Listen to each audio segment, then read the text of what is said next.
नमस्कार, जय हिंद साथियों। स्वागत है आप सभी का आपके अपने YouTube channel Surya fact knowledge में। दोस्तों, आज हम डिस्कस करेंगे सीडीपी से संबंधित कुछ महत्वपूर्ण प्रश्न जो आप सभी के लिए बहुत ही इंपॉर्टेंट होंगे। दोस्तों, ये 8 जनवरी 2019 में आया हुआ प्रश्न है। किसमें? 8 जनवरी 2019 में आया हुआ प्रश्न पत्र है।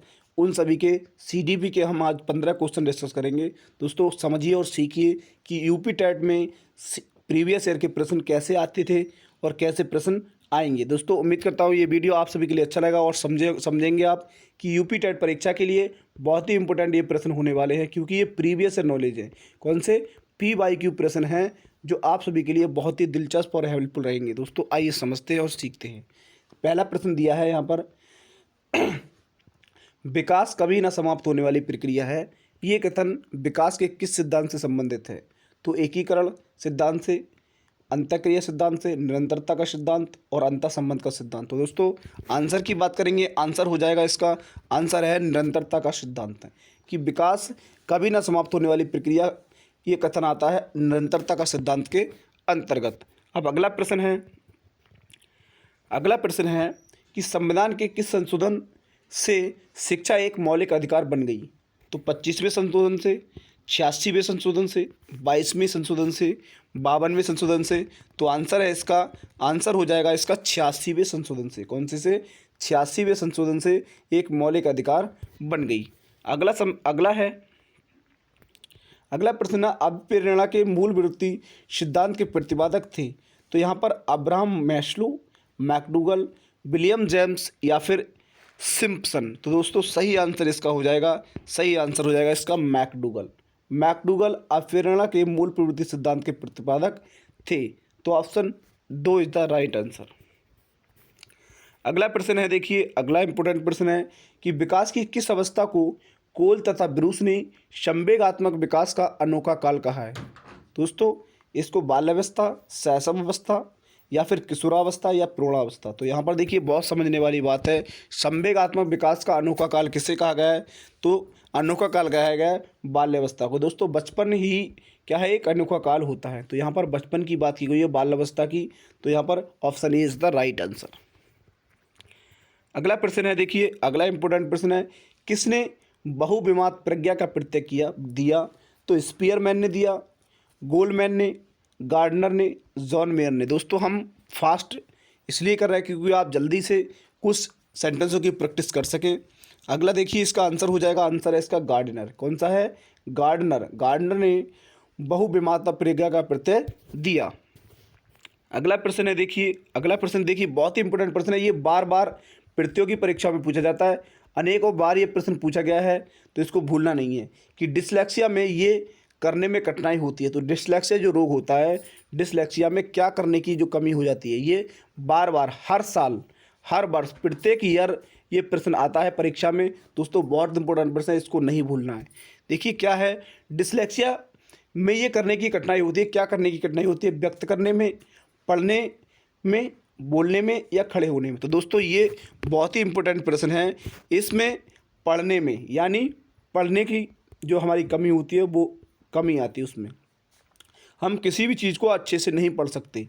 दोस्तों, ये डिसलेक्सिया रोग होता है। अब देखिए यहाँ पर लिखने की बात हो तो लिखने की होती है डिस्ग्राफिया, और यहाँ पर अंक की बात हो, किसनी?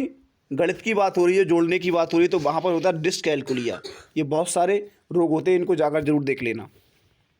अगला प्रश्न है, देखिए आठवां प्रश्न है, निम्न में से क्या समावेशी कक्षा में शिक्षक की भूमिका नहीं है?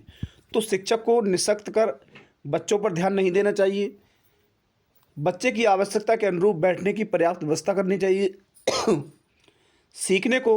शिक्षक को सीखने में अक्षम को अतिरिक्त समय देना चाहिए, शिक्षक को बच्चों को प्रोत्साहित करना चाहिए। अब देखिए इसमें हमने पहले ही बता चुका है कि यहाँ पर निगेटिव बात की गई है। क्या की गई है? निगेटिव बात। तो हमें नेगेटिव देखना, अगर यहाँ पर पॉजिटिव होता तो पॉजिटिव में ये वाला आंसर बहुत सही हो जाता, चौथा।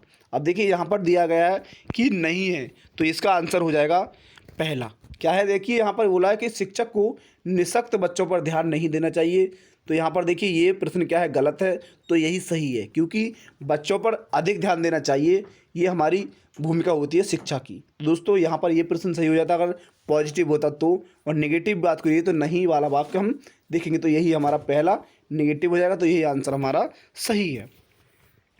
अगला प्रश्न है, देखिए अगला प्रश्न है, कक्षा में छात्रों को प्रश्न पूछने के लिए क्या करना चाहिए? कक्षा में छात्रों को प्रश्न पूछने के लिए प्रेरित करना चाहिए, हतोत्साहित करना चाहिए, अनुमति नहीं देनी चाहिए, रोक देना चाहिए। तो यहाँ पर देखिए सबसे पहले हमें सही आंसर छांटने के लिए क्या करना चाहिए? सही आंसर छांटने के लिए पहले गलत जो ऑप्शन होते हैं उनको अलग कर देना चाहिए। अब देखिए यहाँ पर है रोक देना चाहिए, तो ये क्या गलत है। अनुमति नहीं देनी चाहिए, ये भी गलत है।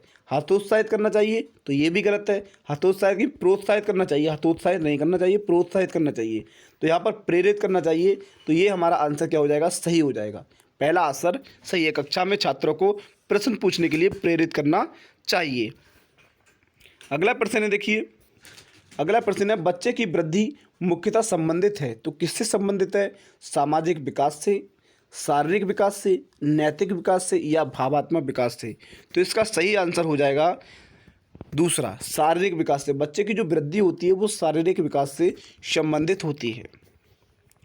अगला प्रश्न है, देखिए निम्न में से किस सिद्धांत को पुनर्बलन का सिद्धांत भी कहते हैं? तो दीपक अनुक्रिया का सिद्धांत, शास्त्रीय अनुबंध सिद्धांत, क्रिया प्रसूत सिद्धांत, सूझ का सिद्धांत। तो इसका आंसर हो जाएगा क्रिया प्रसूत का सिद्धांत। क्रिया प्रसूत का सिद्धांत, पुनर्बलन का सिद्धांत भी कहते हैं इसको। यहाँ पर यह भी प्रश्न बन सकता है कि वहाँ पर देखिए क्रिया प्रसूत अनुबंध सिद्धांत किस सिद्धांत से संबंधित है? तो वहाँ पर पुनर्बलन के सिद्धांत से संबंधित है। तो यहाँ पर पुनर्बलन की बात की गई है, तो यहाँ पर क्रिया प्रसूत सिद्धांत से संबंधित है। अगला प्रश्न है, देखिए 12वां प्रश्न, निम्न में से कौन सी अवस्था ब्रूनर के संज्ञानात्मक विकास सिद्धांत का अंग नहीं है? तो यहाँ पर देखिए नेगेटिव ऑप्शन पूछा है, नहीं है। तो यहाँ पर प्रतिबिंबात्मक अवस्था, आंतप्रज्ञ अवस्था, क्रियात्मक अवस्था, संकेतात्मक अवस्था। तो दोस्तों यहाँ पर सही आंसर हो जाएगा इसका आंतप्रज्ञ अवस्था। आंतप्रज्ञ अवस्था, option B is the right answer. अगला प्रश्न है, देखिए ये प्रश्न बहुत ही इंपॉर्टेंट है, ऐसे प्रश्न बहुत आते हैं परीक्षा में। ऐसे प्रश्न क्या आते हैं? बहुत आते हैं। प्रश्न को पढ़ते पहले और समझते हैं कि मॉरिसन ने बौद्ध स्तर के शिक्षण प्रतिमान में 5 पदों का वर्णन किया है। वे हैं 5 पद कौन कौन से? देखिए प्रस्तुतिकरण है, खोज, संगठन और व्यवस्था है, आत्मीकरण, वाचन एवं अभिव्यक्तिकरण है। तो ये प्रश्न दिए, ये 5 ऑप्शन पद दिए हैं, तो इन 5 ऑप्शन को क्या करना है? वर्णन करके इसका क्या करना है? क्रमीकरण बनाना है कि कौन सा पहले आएगा और कौन सा बाद में आएगा। देखिए समझते हैं इसका आंसर क्या हो जाएगा। अब देखिए इसमें इसका जो आंसर होगा वो क्या होगा? इसका आंसर हो जाएगा पहला। क्या हो जाएगा इसका आंसर? पहला, कि पहले दूसरा आएगा खोज, उसके बाद क्या आएगा? पहला आएगा। खोज से पहले क्या आएगा? तो ऑप्शन इसका सही हो जाएगा ये वाला। अगला है, देखिए अगला प्रश्न है, निम्न में से कौन सा ज्ञान संज्ञानात्मक क्षेत्र से संबंधित नहीं है? तो यहाँ पर अनुप्रयोग, अनुमूल्यन, ज्ञान, बोध। तो दोस्तों इसका सही आंसर हो जाएगा दूसरा, अनुमूल्यन। तो option B is the right answer. अब देखिए दोस्तों प्रश्न बचा है एक 15वां प्रश्न। ये जो प्रश्न बचा है, निम्न में से कौन सा अधिगम का वक्र नहीं है? तो मिश्रित, नतोदर या अनुतोदर, उत्तल या लंबा। दोस्तों ये प्रश्न आपको कमेंट सेक्शन में इसका जवाब देना है। उम्मीद करता हूँ कि आप अच्छे से पढ़ाई कर रहे होंगे और आपको इस प्रश्न का आंसर पता होगा। अगर इस प्रश्न का आंसर पता हो तो कमेंट सेक्शन में जरूर लिखना।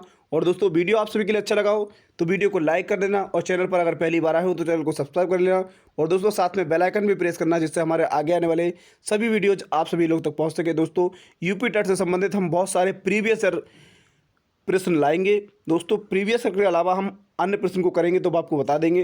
दोस्तों ये प्रीवियस ईयर प्रश्न थे, बहुत ही इंपॉर्टेंट प्रश्न है दोस्तों। Thank you, best of luck.